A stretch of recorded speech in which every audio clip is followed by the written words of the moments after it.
Bueno, muchas gracias por estar aquí a todos. Buenas tardes. Gracias al Centro Cultural Roberto Cantoral por recibirnos siempre de la mejor manera. Tenemos este gran cuarteto. Nos sentimos muy honrados de tener estos grandes músicos. De verdad, tienen una trayectoria increíble, de la cual platicarán en unos momentos. Como siempre, quiero agradecer a Fundación Vancomer, que a través de Proyecto B nos apoya para todas estas actividades educativas, también el taller que se realiza en el Centro Nacional de las Artes los lunes, el Centro Nacional de las Artes, por supuesto, y a Fomento Educacional, Asociación Civil, que promueve también el intercambio educativo entre México y Estados Unidos. El próximo concierto y final de este 2019 es con Dana Stevens Quartet, con Eden Ladin en piano, Ben Street en el contrabajo y Jamie Brown en batería, así que ojalá podamos verlos por aquí. Y si les entregaron el formulario que habitualmente entregan, no sean malos, háganos el favor de entregarlo a la salida, lleno por supuesto, y pues también recordarles por último que tienen la opción para el descuento del 40% en su ticket del concierto de la noche con el registro de esta clase. Los dejo con el gran maestro y su cuarteto Gerald Cannon. Muchas gracias por venir. Un aplauso para ellos.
Thank you very, very much.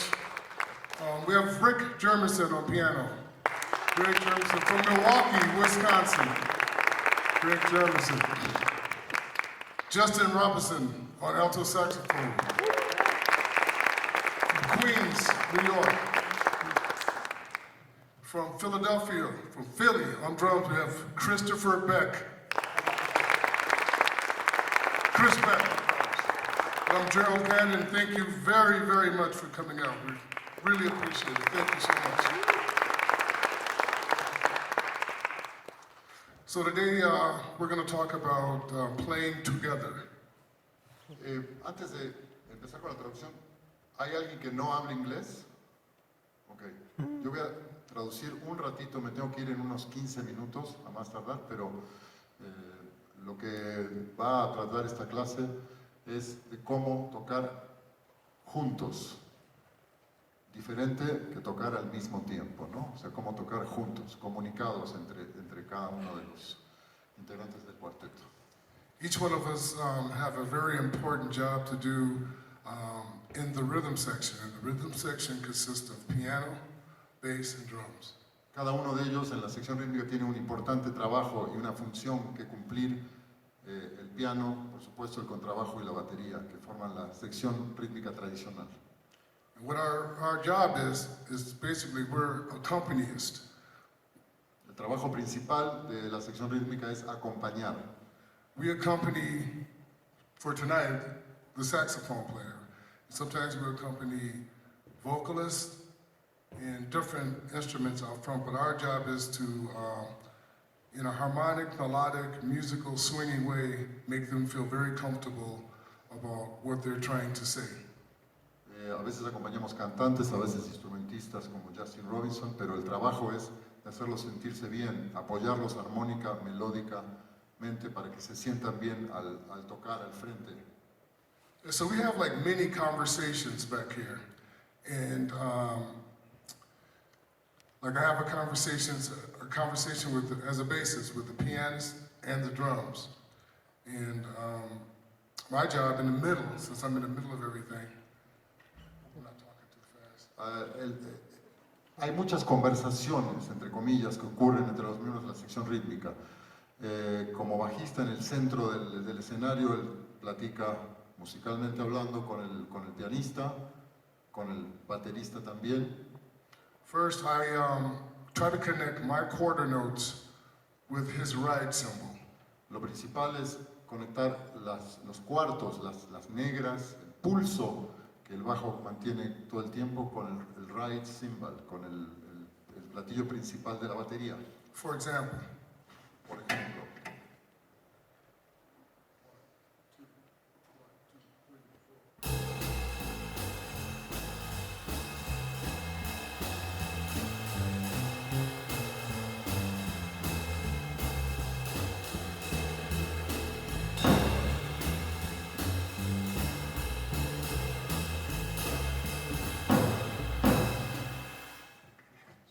I'm trying to play even notes to match with his ride, which is spang-a-lang, spang-a-lang, spang-a-lang.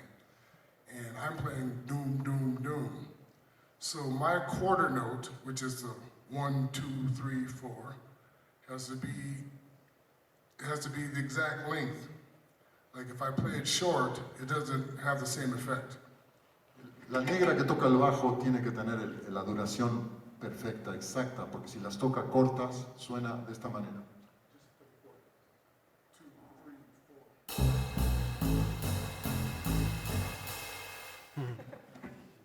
That's not what's happening. Eso no es lo que debe sonar. So I have to play long enough notes to match his cymbal. Tengo que tocar las notas lo suficientemente largas para compaginarme con el platillo. 2, 3, 4.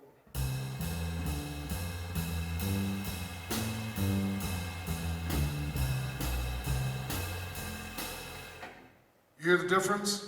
Escuchan la diferencia, ¿verdad? Sí. One was swinging and one wasn't. Una forma de tocar es con swing y la otra es sin swing. And our job is to make sure it swings at all times. Y el trabajo del bajo y la batería es que el swing está presente constantemente, el 100% del tiempo. Now, that's just a small portion of what the connection that we have. Esta es una pequeña proporción de lo que ocurre y de lo que la conexión que hay entre bajo y batería en la sección rítmica. Because also I can accent the rhythm, which will heighten the swing. I'll give you an example. Puede poner acentos que le den un cierto sabor al swing, por ejemplo.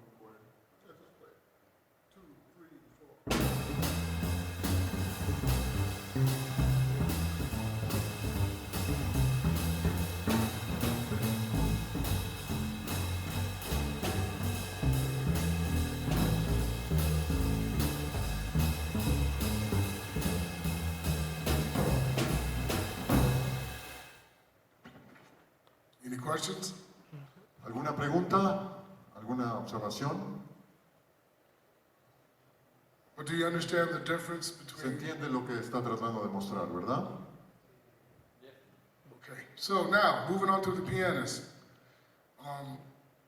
My job with the piano player is to listen very closely to the chords he plays and play notes to either match that chord or outline the chord. It's like,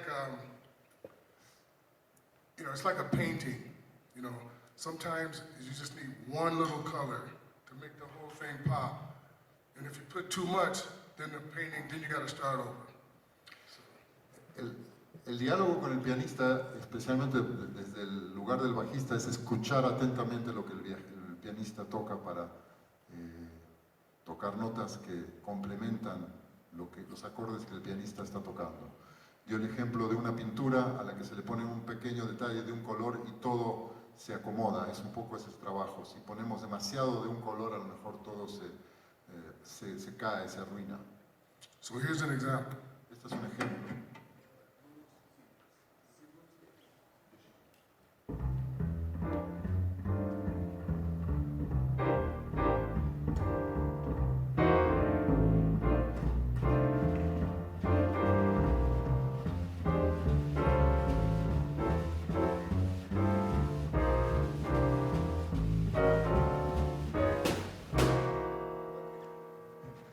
That's like basic.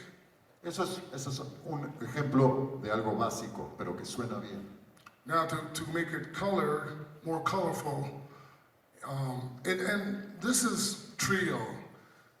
Most of the time we're accompanying the horn player, so we're really listening to him and playing chords, and I'm playing notes, he's playing rhythms that we hear a lot from his solo and that affects his solo. We're trying to make a nice cushion for his solo. Esto es lo básico en la sección rítmica. Cuando hay un solista como el maestro Justin, tratan de escucharlo a él y tocar algo que lo acompañe y lo haga sentir confortable, que complemente armónicamente lo que está haciendo el solista. See, so we're going to dress it up a little bit this time. Lo van a hacer un poquito más complejo esta vez.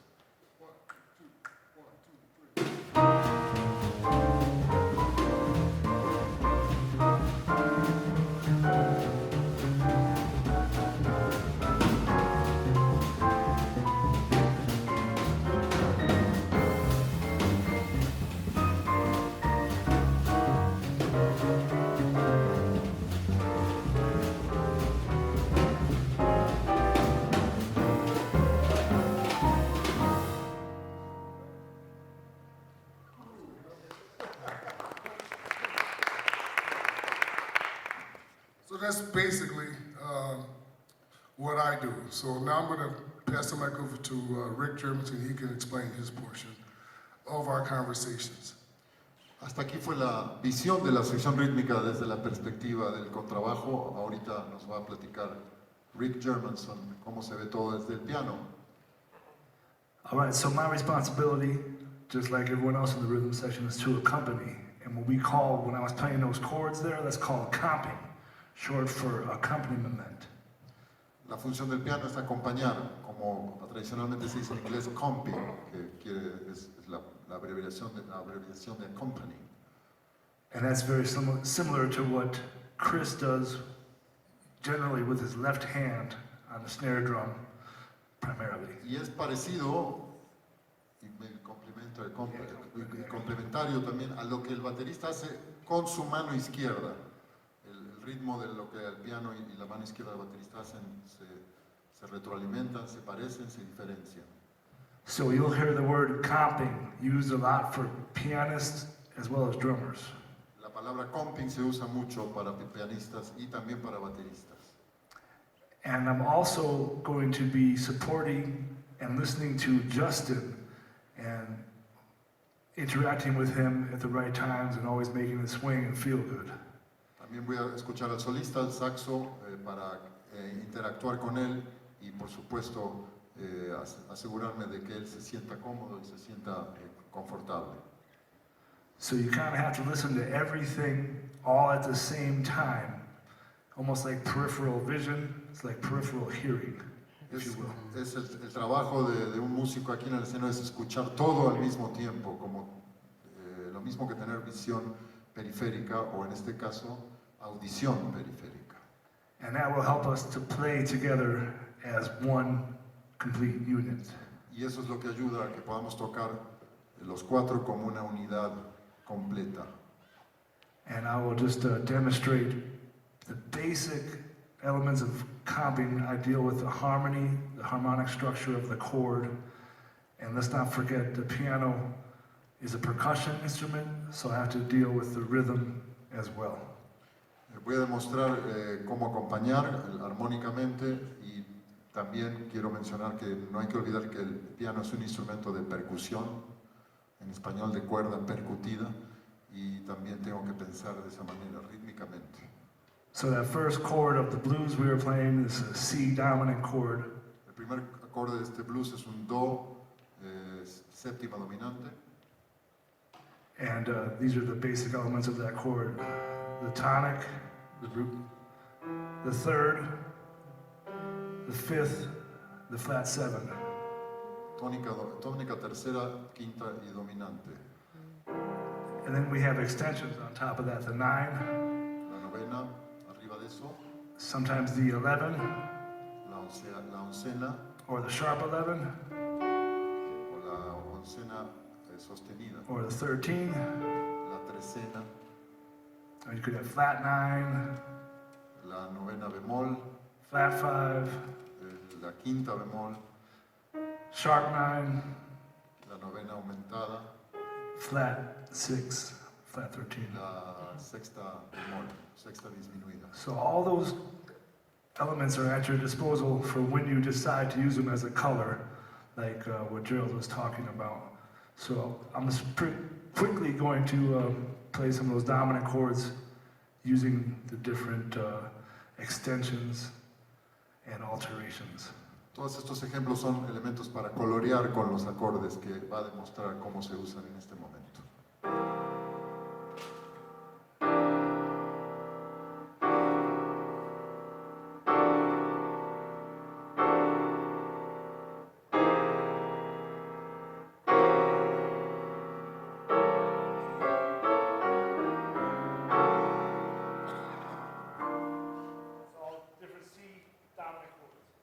Todos esos eran distintas formas del acorde de do de séptima dominante. La misma función con diferentes colores. Thank you.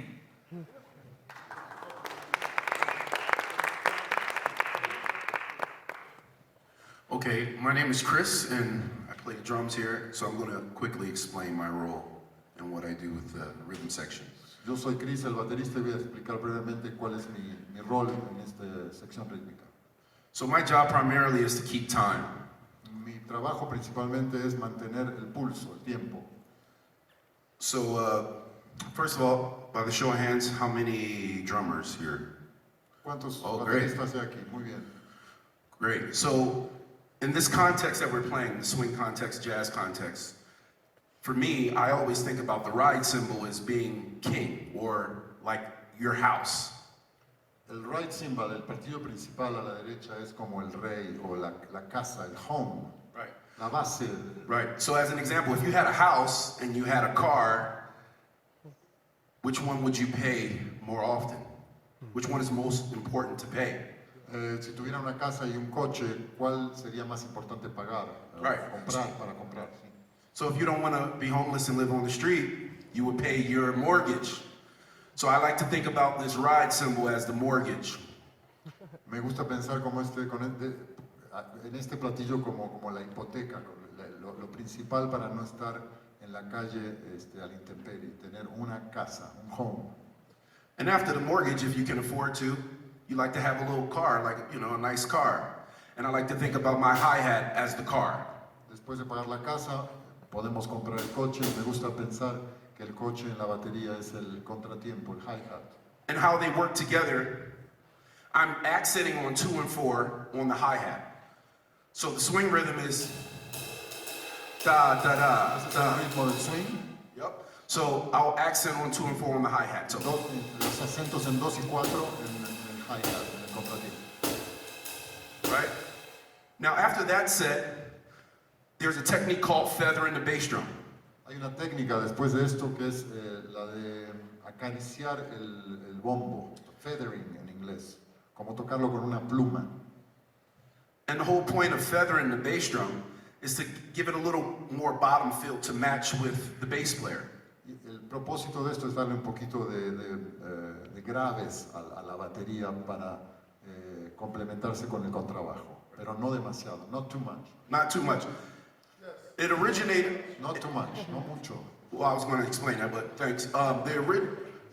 It came from the swing era because big band drummers back then, they had to keep time because there wasn't many bass players. They were playing tuba in the early history, so they would bang the bass drum to keep time. En las épocas tempranas del swing, el principio de los 30, finales de los 20, principios de los 30, no había tantos bajistas, había más tubistas. Y el bombo era el que mantenía el tiempo, el que llevaba el pulso para toda la banda. But to correctly feather the bass drum, it should be felt and not heard. So I'll demonstrate. Para aclarar, debe ser sentido más que escuchado lo que se toca en el bombo. Lo muestro. So you can't really hear it way up there, but when we're all playing, it would kind of elevate the sound. Aunque no se puede escuchar claramente, cuando todos tocamos juntos, complementa y eleva el sonido de la banda. So in addition to all that, when I'm playing, I'm listening to everybody. I'm listening to Gerald, like he explained earlier, we're trying to connect with the time. And I'm also listening to the piano player to play comping on the snare. Mientras hago todo esto, escucho, como lo hacía Gerald, escucho al bajo, escucho al piano, para complementar al pianista con la tarola. But ultimately, we're all working together to make the soloist feel comfortable and happy. En última instancia, lo que hacemos es trabajar juntos para que el solista se sienta lo mejor posible y se sienta feliz. So we'll demonstrate just real quick, like just 12-bar blues, and I'll demonstrate some comping, different comping choices. Los dejo con ellos. Si hay los que no hablaban inglés, se pueden juntar con alguien que sí lo haga.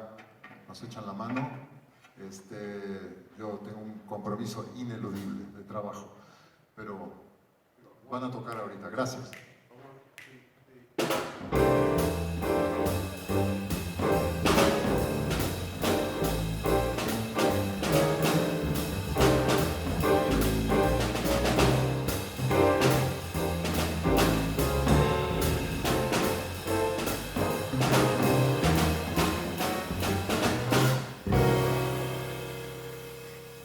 So that's the short end of what I do. I'm going to pass the mic to Justin.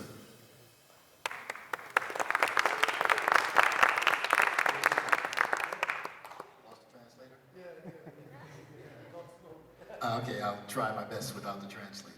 You speak Spanish. Unfortunately, no, I don't even speak English well.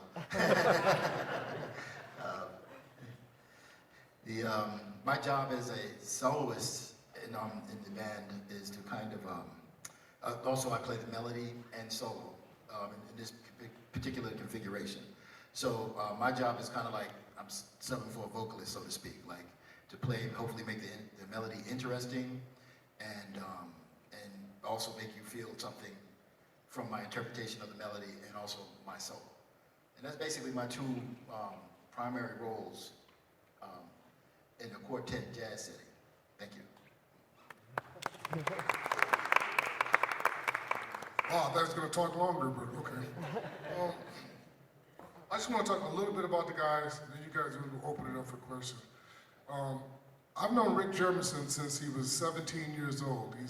We're both from Wisconsin, and he was in my first band, the Jazz Elements, years ago. I won't tell you how many years ago, but it was a long time ago.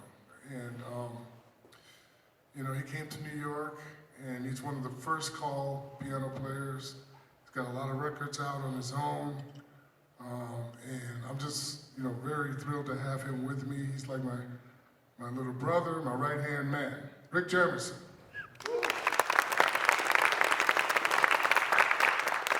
Chris Beck, I've known him for about, what, 10 years now? No, it's been that long?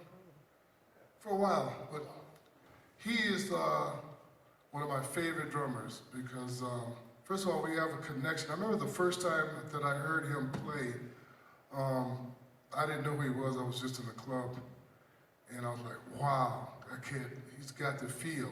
You know, his playing, you know, has so much feeling and emotion in it, which is what I like. You know, I like because what we're trying to do when we're playing music is to get you guys to feel something. You know, I mean, and that's what jazz is about. It's a feeling and it's a sense of freedom. So." Chris Beck on drums. This guy over here, Justin Robinson, is one of the first people I met when I moved to New York 30 years ago. Yeah. We were, man, I was struggling. I just got to New York from Wisconsin. You know, nobody really knew who I was. So I was going to all the jam sessions. And Justin was the head of the best jam session in New York at that time. So I came every night and I would ask Justin, "Hey, can I play? Can I play?" And he'd be like, "Oh, you're that guy from Wisconsin. Okay, maybe later." You know? So he would never let me play, you know, like at least for like a week and a half, maybe 2 weeks, maybe longer. And I came every night because I was starving, you know, and I needed to play. And so finally I came in one night and said, "Look, man, let me play. I can play the bass." He said, "Okay, go ahead," you know. And so I grabbed the bass, and I was so upset and excited to finally be playing. I just played the heck out of the bass the best that I could. And Justin, at the end of that tune, turned around and fired the regular bass player and hired me. And he gave me my first big start in New York, and my first consistent gig. It was Justin Robinson. I owe him a lot. So anyways, so is there any questions? Okay.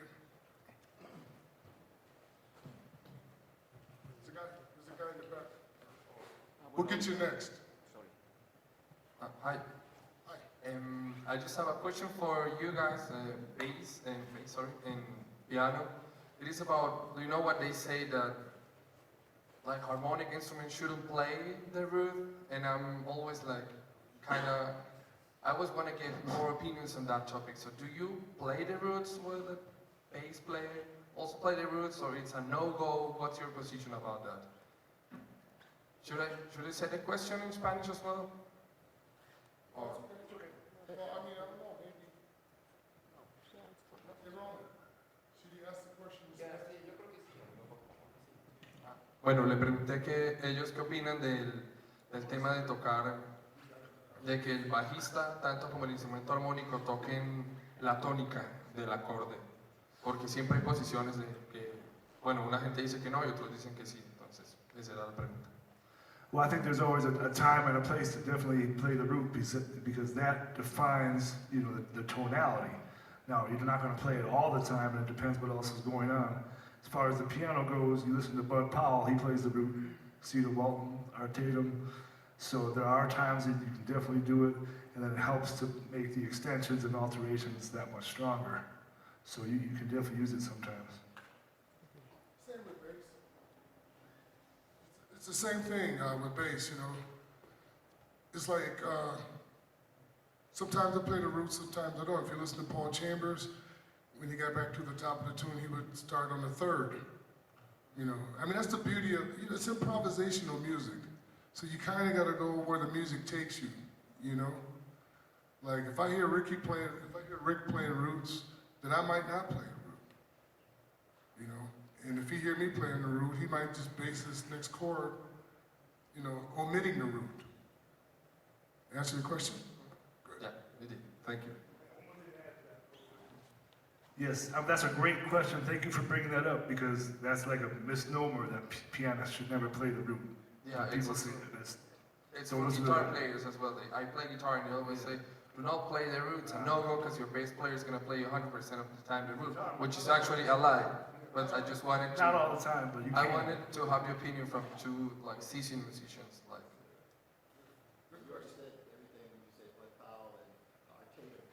I think it's a matter of taste, but you know, what's important is to remember that you're a company.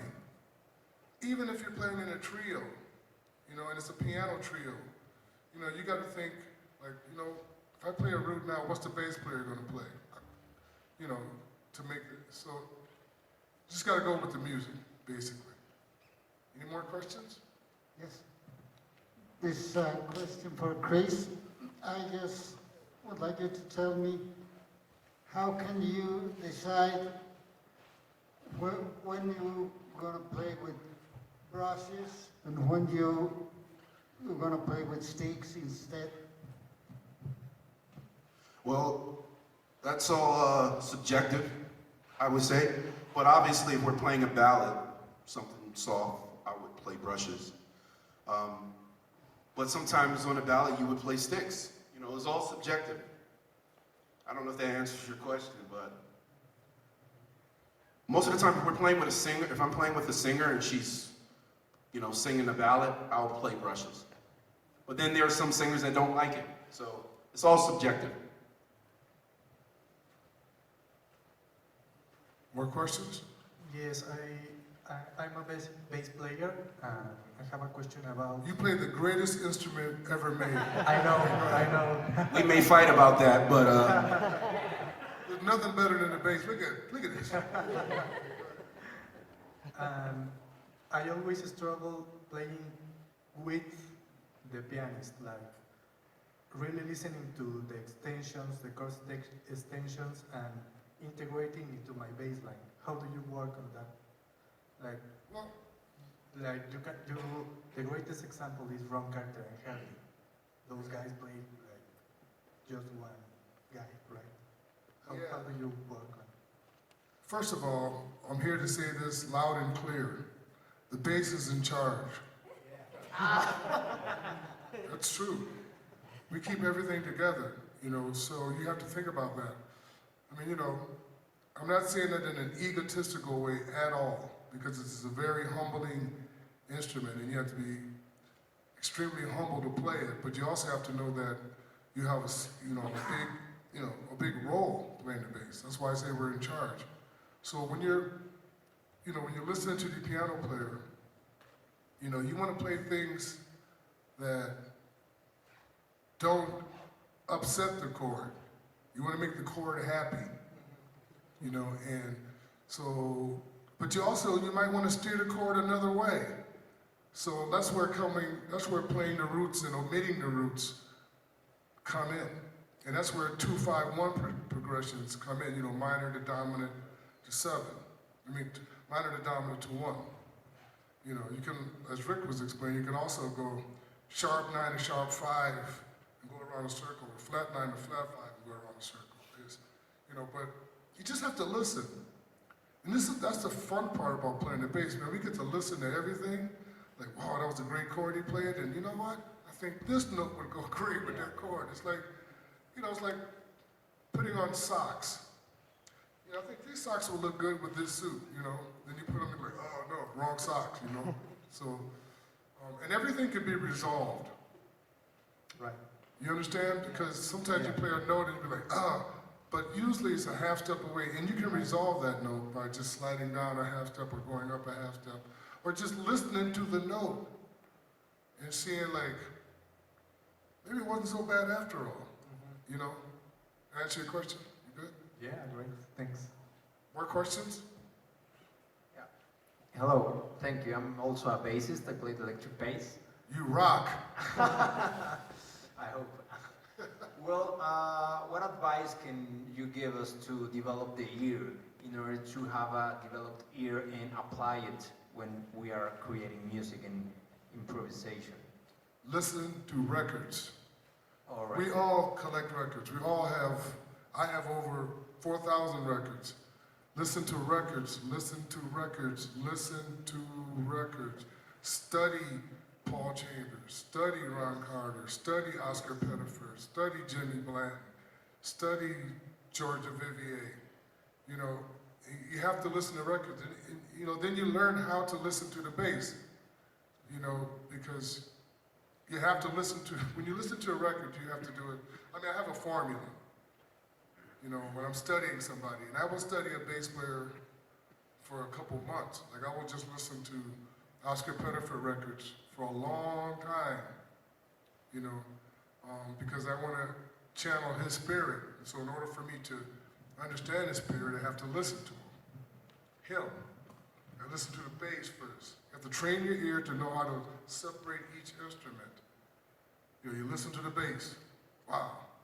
You know, then you listen to the bass and the piano play together.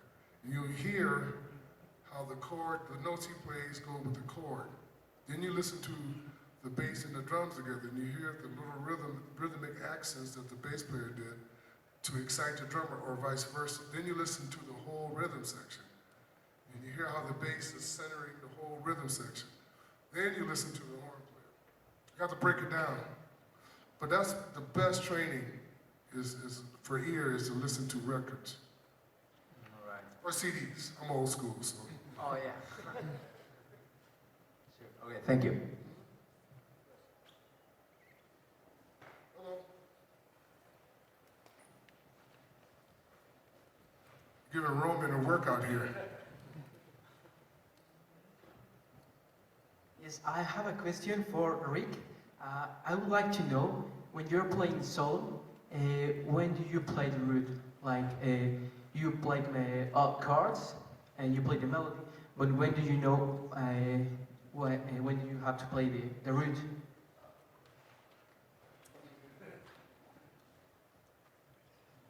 I think it's very subjective, and it depends on the style of the tune, but there are definitely times when you can be playing. It depends on the kind of voicings you're using. You asking while I'm soloing in the context of with the trio? No, I mean when you're playing like a piano solo, you know? Oh, solo piano, okay.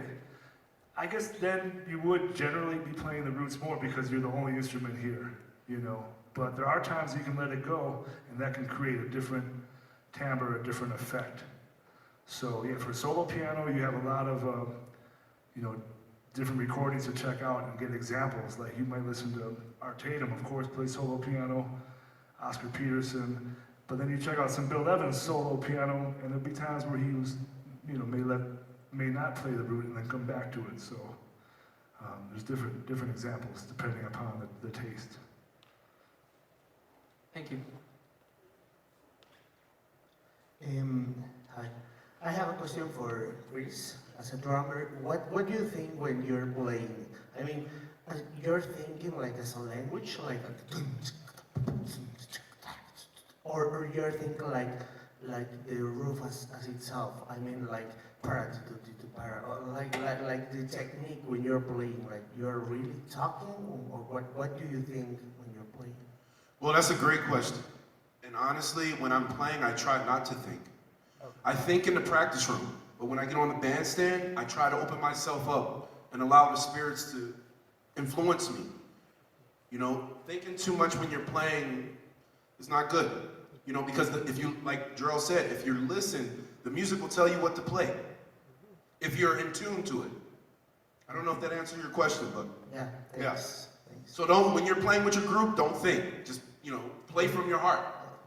That's the most important thing. That's great. Thanks.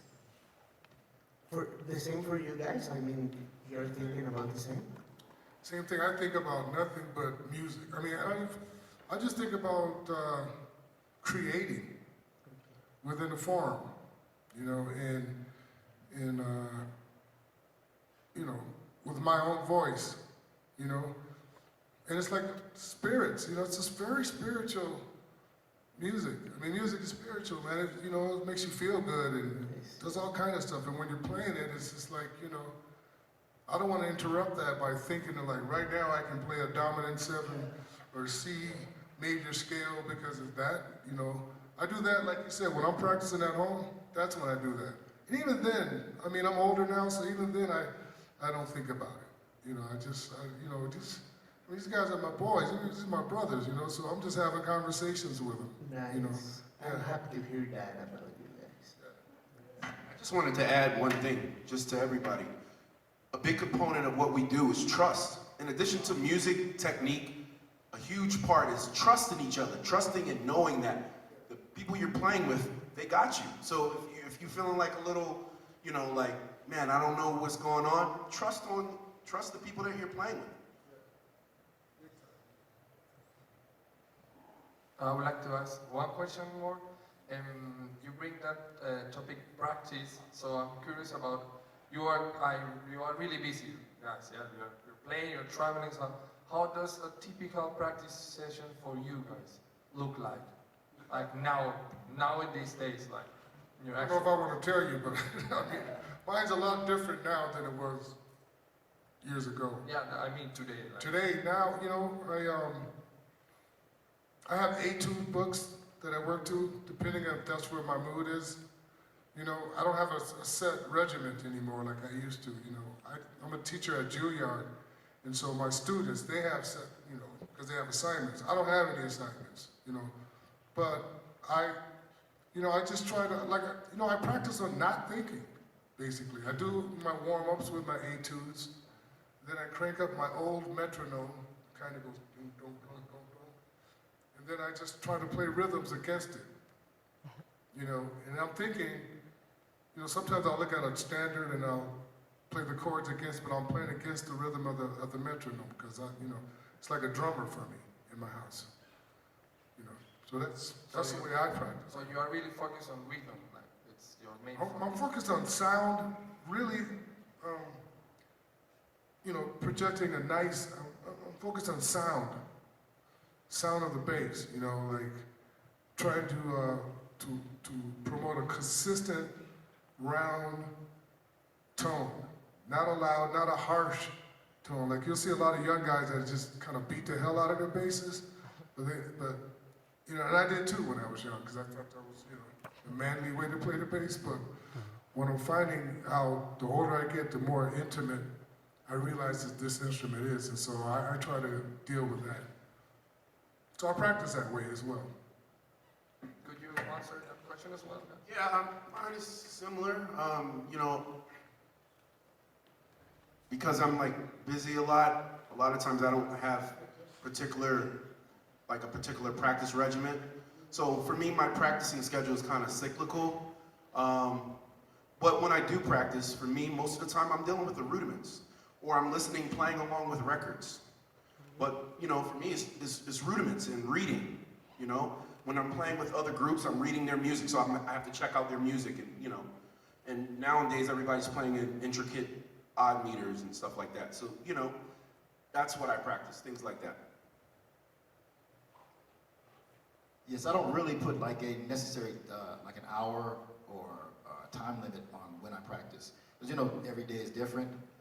Usually I try to set goals, though, for myself. Like, maybe today I might practice F major, see from each degree, see how I can create some things to think about and work on, or things that are related to F major. And, you know, like last week, sometime I had a day to myself, and I just practiced the whole day. The next thing I knew it was 6 o'clock in the evening. And it started around maybe 10:30, 11.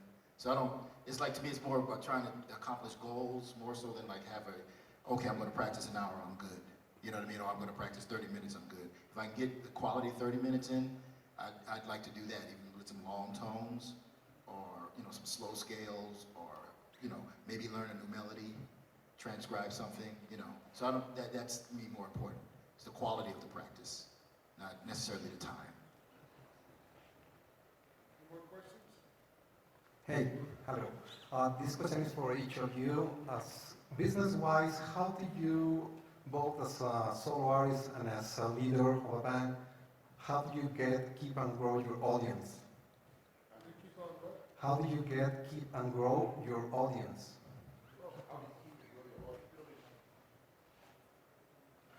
Well, play good music, first of all. I mean, and play for your audience. You know, play for yourself and play for for your audience. And business-wise, that's a long road. You know, it doesn't happen overnight. I mean, it didn't happen overnight for me.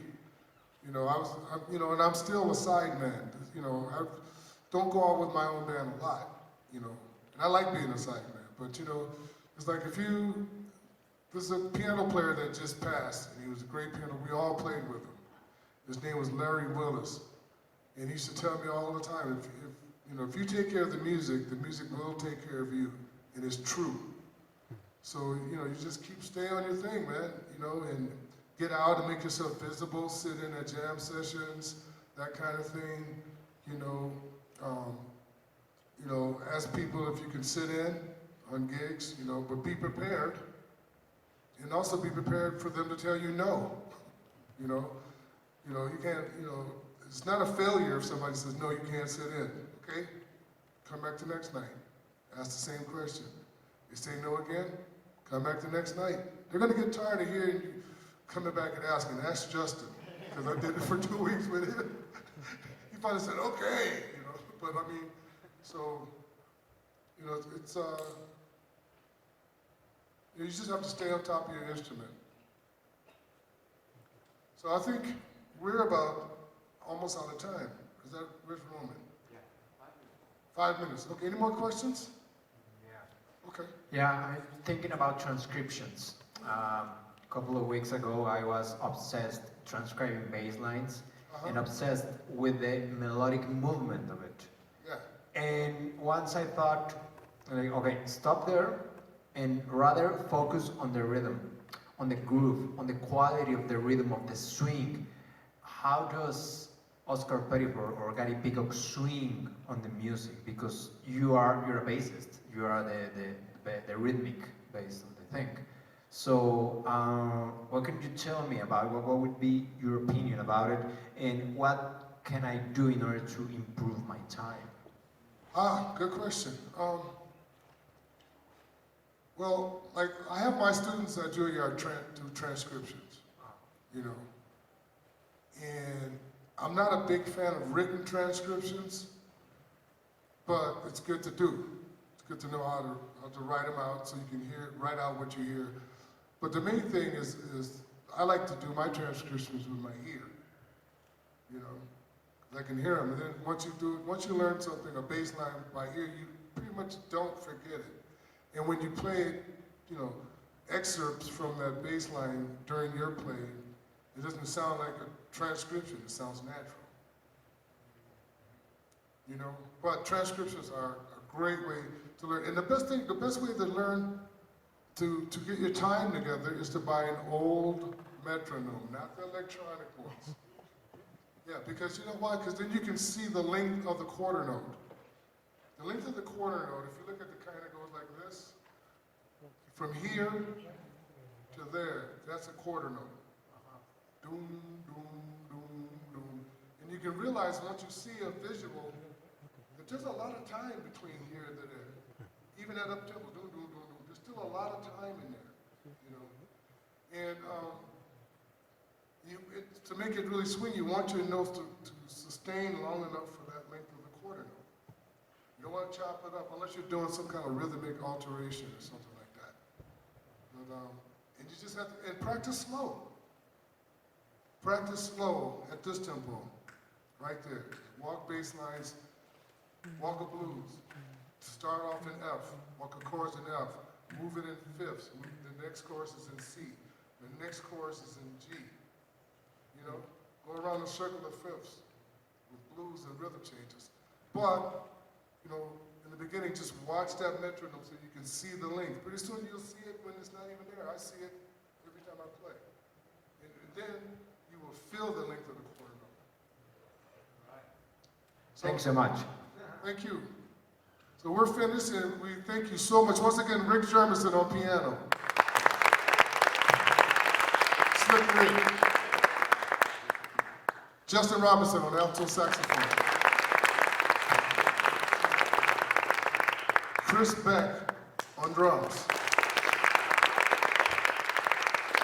I'm Gerald Cannon. Thank you very much. You guys asked some great questions. Thank you very much. We'll see you later. The concert.